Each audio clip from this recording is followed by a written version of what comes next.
సంగారెడ్డి జిల్లా పాసమైలారం సిగాచి పరిశ్రమ వద్ద మూడో రోజు సహాయక చర్యలు ముమ్మరంగా కొనసాగుతున్నాయి. ప్రమాదంలో ఇప్పటివరకు 40 మంది మరణించగా ఇంకా కొంతమంది కార్మికుల ఆచూకీ లభించలేదు.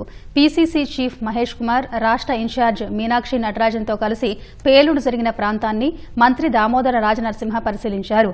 ఆసుపత్రుల్లో ఉన్న కార్మికుల పరిస్థితి నిలకడగా ఉందన్న మంత్రి 18 మృతదేహాలకు DNA పరీక్షలు జరుగుతున్నాయని వివరించారు.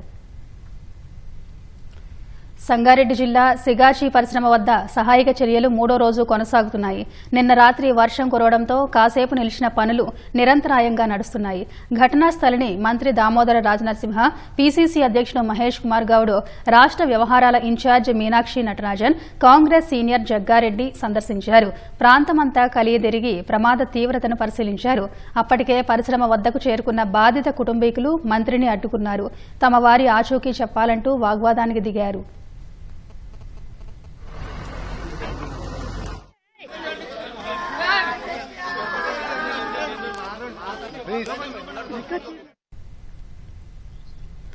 బాధిత కుటుంబ సభ్యులకు మంత్రి దామోదర అధికారులు సముదాయించారు. సహాయక చర్యల పురోగతిని పీసీసీ నేతలతో కలిసి పరిశీలించారు. ఇంత పెద్ద ప్రమాదం జరగడం బాధాకరమన్న మహేష్ గౌడ్ చనిపోయిన వారి కుటుంబాలను ఆదుకుంటామని స్పష్టం చేశారు. శిథిలాల కింద నుంచి ఇంకా వేడి వెలువడుతోందని తెలిపారు. ఆసుపత్రుల్లో చికిత్స పొందుతున్న వారి పరిస్థితి నిలకడగా ఉందని మంత్రి దామోదర వివరించారు. మరో 18 మృతదేహాలకు DNA పరీక్షలు కొనసాగుతున్నాయని వివరించారు. 11 మిస్సింగ్ ఉన్నారు. మిస్సింగ్ సంబంధించి అంత డెబ్రీస్ క్లియర్ చేసిన తర్వాత ఇక్కడ కూడా ఆచూకీలు ఇది ఇక్కడ కూడా మాకు మిస్సింగ్ 11. ఇక్కడ మాకేమి ట్రేస్ అవుతలేదు.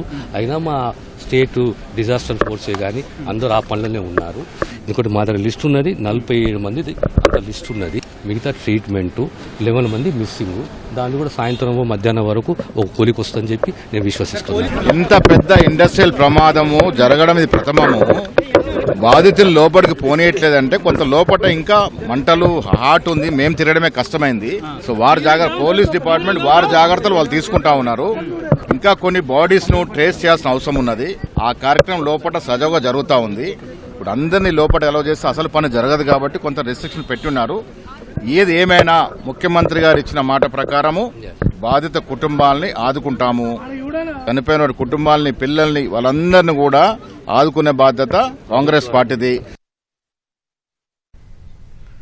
అనంతరం ధృవ ఆసుపత్రిలో క్షతగాత్రులను మీనాక్షి నటరాజన్, మహేష్ కుమార్ గౌడ్ పరామర్శించారు. ప్రభుత్వం ఆదుకుంటుందని భరోసా ఇచ్చారు.